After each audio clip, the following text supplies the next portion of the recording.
Sering zonk pas ngitung volume gas hasil elektrolisis cuma gara-gara angka desimal ataupun mol elektron?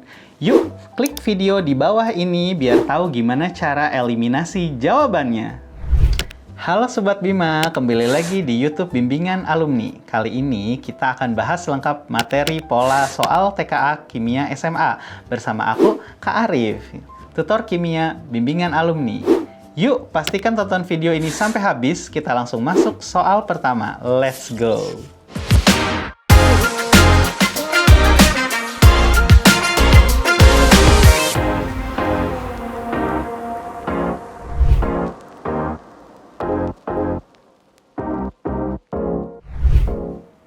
Oke, kita masuk ke soal ke-1. Sebanyak 24,6 gram kristal garam MgSO4 XH2O, nah AR-nya itu sudah diketahui, dipanaskan sehingga menghasilkan 12 gram MgSO4 menurut reaksi berikut. MgSO4 XH2O menjadi MgSO4 ditambah XH2O. Rumus kristal garam tersebut adalah, oke, ini jadi masuk ke materi stoikiometri ya. Sedikit pembahasan mengenai stoikiometri ya. Jadi stoikiometri itu adalah perhitungan kimia di mana perhitungan kimia itu punya satuan sendiri gitu ya. Jadi satuannya adalah mol ya. Apa sih itu mol ya? Mol itu definisinya adalah bilangan Avogadro ya. Bilangan Avogadro ya, itu adalah 2,03 kali 10 pangkat 23 molekul. Jadi sebanyak ini molekulnya ya, 2,03 kali 10 pangkat 23 itu adalah didefinisikan sebagai 1 mol ya. Oke. Nah, untuk mengubah dari satuan-satuan yang biasa kita gunakan ya, seperti satuan berat, satuan volume, satuan lainnya ke dalam jumlah mol, itu kita harus mengubahnya gitu ya. Mengubah satuan-satuan tersebut menjadi mol ya. Oke, untuk gas ya, gas itu menggunakan rumus gas ideal PV sama dengan nRT. Nah, N ini adalah jumlah molnya, jadi N sama dengan P dikali V, di mana P adalah tekanan, V adalah volume, dibagi dengan RT. R adalah tetapan gas ideal, dan T adalah temperatur. Dapat nih jumlah molnya. Terus kalau misalnya bentuknya larutan, gimana? Kalau bentuknya larutan, itu kita pakai jumlah mol itu sama dengan molaritas ya dikali dengan volume ya, molaritas dikali dengan volume ya. Molaritas itu adalah satuan konsentrasi untuk larutan ya, dikali jumlah volumenya, dapat tuh jumlah molnya. Terus kalau misalnya padatan gimana? Nah, padatan itu jumlah mol dihitung dengan cara massa dari zat tersebut dibagi dengan massa molar ya. Nah, jadi M dibagi dengan MR, dapatlah jumlah mol gitu ya. Nah, bisa kita lihat di sini bentuknya adalah garam ya. Garam itu kan padatan. Jadi kita pakai rumus ya, massa dibagi dengan massa molar ya. Sekarang kita hitung dulu massa molar MgSO4 itu berapa sih gitu ya. Nah, MR MgSO4 itu sama dengan ARMG ya, ditambah dengan ARS, ditambah dengan 4ARO gitu ya. Nah, ARMG adalah 24, ditambah S itu adalah 32, ditambah 4 kali 16 ya, ARO itu 16. Oke.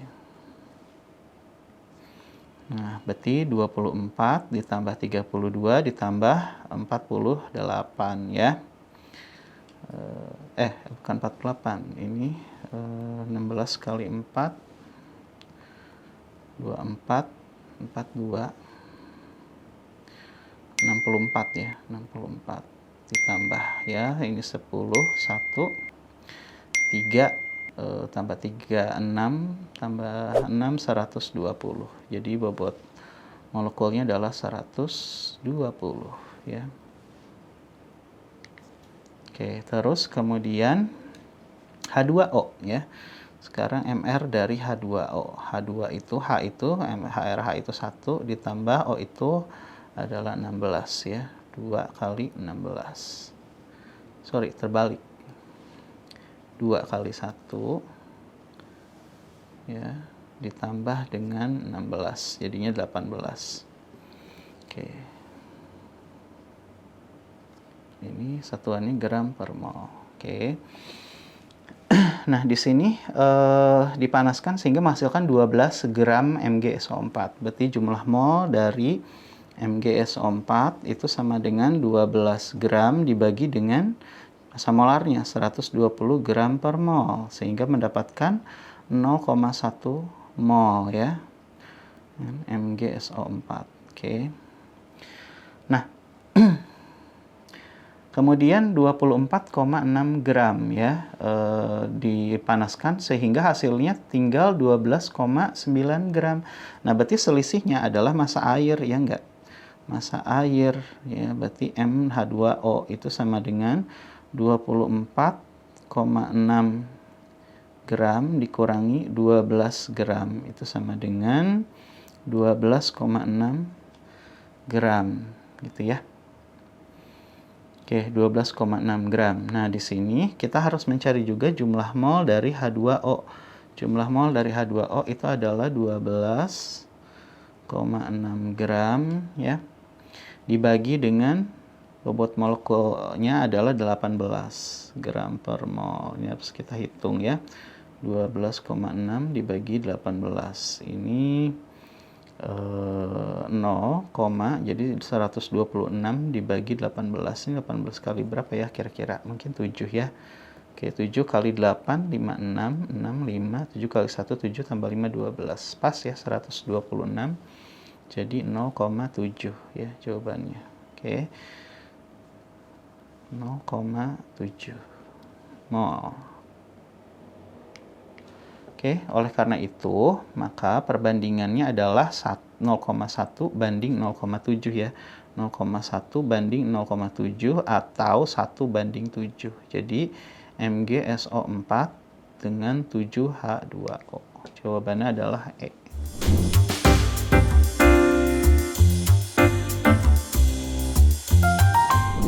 Yuk, kita lanjutkan ke soal nomor 2.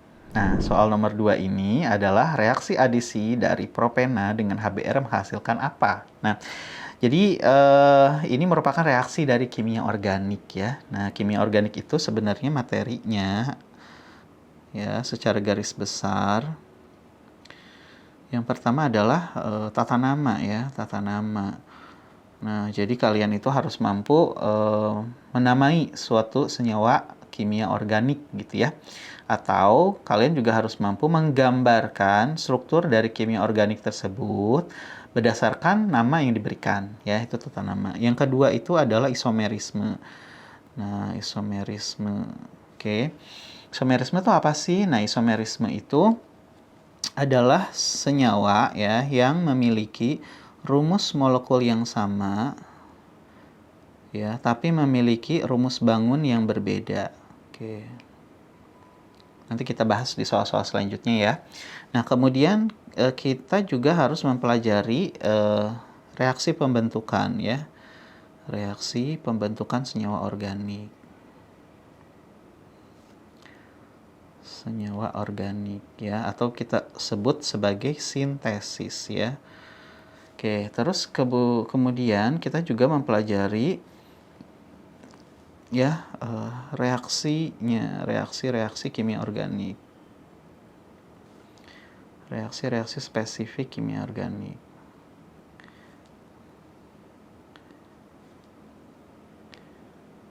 Oke, maksudnya gimana? Nah, kalau reaksi pembentukan, kalau kita lagi ngebahas misalnya haloalkana ya, jadi alkana yang terikat halogen gitu. Nah, untuk membentuk haloalkana itu dari apa saja sih gitu.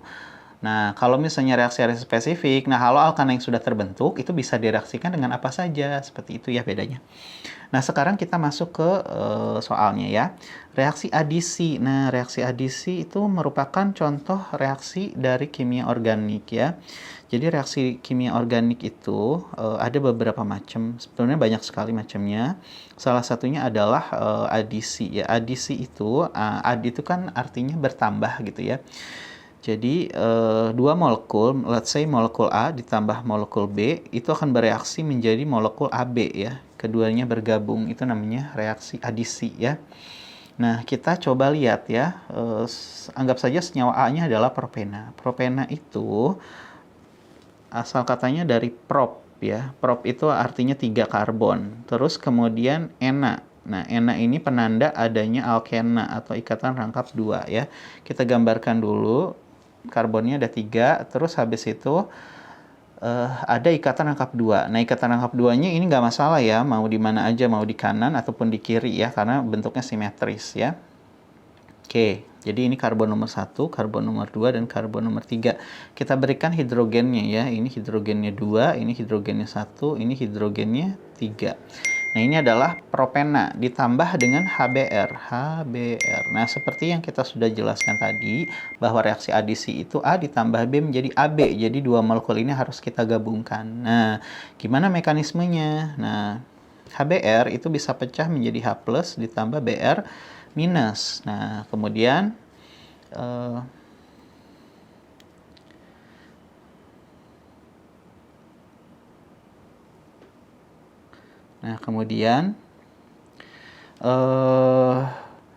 ikatan rangkap 2. Nah, ikatan rangkap 2 ini ya merupakan kumpulan daripada elektron-elektron ya. Di sini tuh ada 4 elektron ya yang berkumpul pada satu tempat sehingga membentuk delta negatif ya, atau suasana negatif ya, karena elektronnya banyak ya, muatan parsial negatif ya.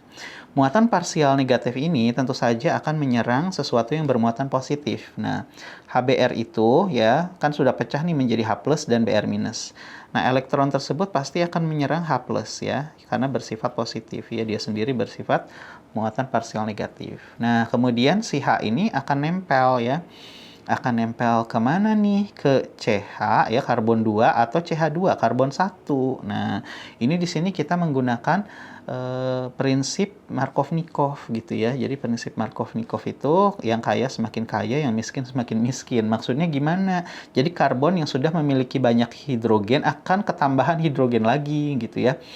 Nah, sehingga hidrogen ini pasti akan menempel di karbon nomor 1 yang sudah memiliki 2 atom hidrogen. Jadi, nanti akan membentuk karbokation ya, CH3, terus kemudian CH ya, ikatan rangkap 2-nya pecah menjadi ikatan tunggal. Di sini CH3 dan muatan positifnya akan berada di karbon nomor 2. Ini karbon nomor 1, ini nomor 2, ini nomor 3.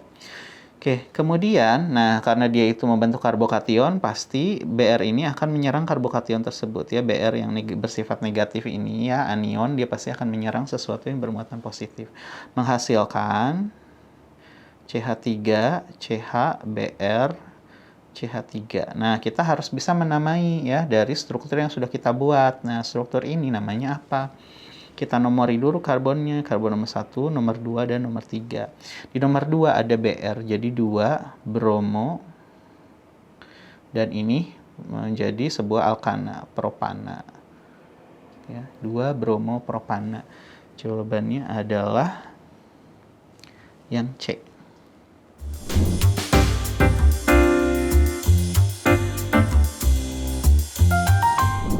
Oke, kita sekarang menuju soal ketiga. Nah, soal ketiga, di sini ada reaksi ya, CH2, ikatan rangkap 2 dengan CH2 dalam bentuk gas, ditambah dengan HCl menjadi CH3, CH2, Cl dalam bentuk gas. Reaksi tersebut disebut reaksi apa ya? Nah, di sini kita lihat ya, CH2, ikatan rangkap 2 dengan CH2 lagi, ini merupakan etena ya. Etena. Et itu artinya 2 karbon, ena itu artinya ada ikatan rangkap 2 antara karbon-karbon ya. Jadi ini merupakan golongan alkena ya. Ditambah dengan HCl ya, ini sebuah asam, terus menjadi CH3, CH2, Cl. Ini menjadi alkil halida atau haloalkana ya. Nah, reaksi ini ya disebut dengan reaksi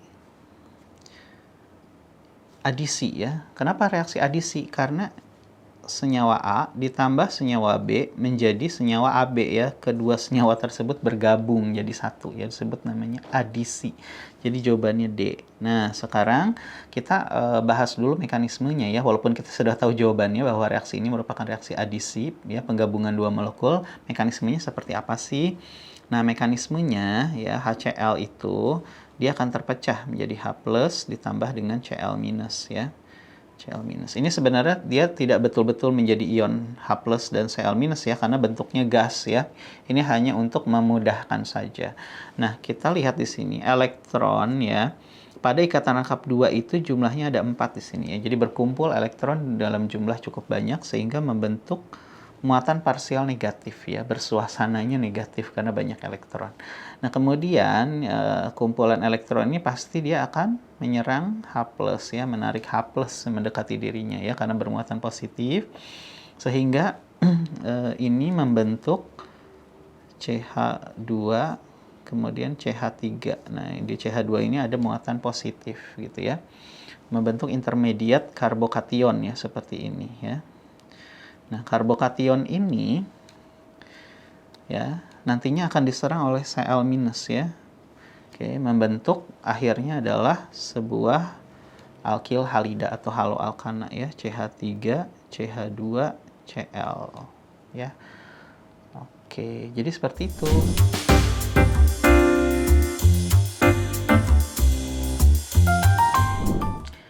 Yuk kita masuk ke soal nomor 4. Nah, soal nomor 4 itu jumlah isomer dari C4H8 adalah, nah isomer itu apa ya gitu. Nah, isomer itu adalah senyawa kimia organik ya pastinya, senyawa yang memiliki rumus molekul yang sama namun memiliki rumus bangun yang berbeda.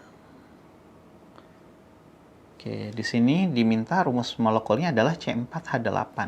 C4H8 berarti CnH2n. Nah, ini merupakan rumus umum untuk alkena ya. Jadi ada ikatan CC rangkap 2 gitu ya, atau bisa juga sikloalkana ya. Sikloalkana ya. Jadi membentuk cincin ya. Oke, yuk kita mulai masukin seberapa banyak isomer yang bisa terbentuk ya.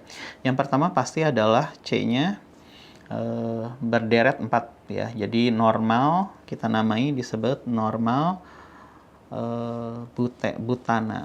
butena ya. Pada karbon nomor 1, 2, 3, 4 karbon nomor 1 terdapat ikatan rangkap 2, berarti ini normal butena. Oke, atau 1 butena. Nah, kemudian bisa kita pindahkan ikatan rangkapnya ke posisi 2 ya. Jadi kita mendapatkan 2 butena ya. 2 butena. Kemudian coba kita kasih ikat rangka samping ya, gugus samping seperti ini ya. Ini karbon nomor 1, 2, 3 karena hanya ada 3 karbon jadi propena ya. Pada posisi 2 ada metil. Jadi 2 metil propena. Oke, kemudian bisa gimana lagi? Nah, kita bisa lihat di sini 2 butena ya. 2 butena itu ya memiliki isomer yang bernama isomer cis trans ya, isomer geometri cis trans ya. Oke, cis atau trans. Nah, keduanya itu juga merupakan isomer ya yang berbeda. Jadi C apabila karbonnya itu berseberangan seperti ini disebut namanya trans. Jadi trans 2 butena. Ya, kalau misalnya karbonnya berada pada sisi yang sama seperti ini disebut namanya cis 2 butena. Oke. Nah, kemudian bagaimana dengan yang siklonya ya? Siklonya yang pertama tentu saja karbonnya ada 4 ya. Membentuk segi 4. Nah, ini disebut namanya siklobutena. Siklobutena. Oke. Atau bisa juga dia membentuk 3 karbon. Jadi cincin kimia organik itu minimal 3 karbon ya. Nah, ada 1 metil. Jadi metil siklopropana.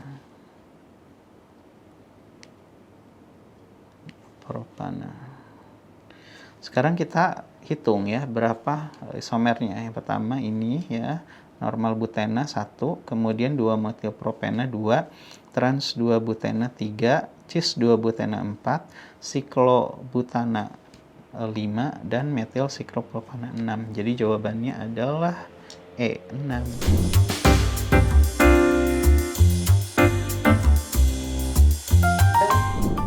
Biar persiapan TKA Kimia kamu makin matang, yuk langsung follow Bimbingan Alumni. Like and share video ini ke teman-teman kamu sekarang juga. Sampai ketemu di part berikutnya. Bimbingan Alumni, yakin bisa, pasti bisa.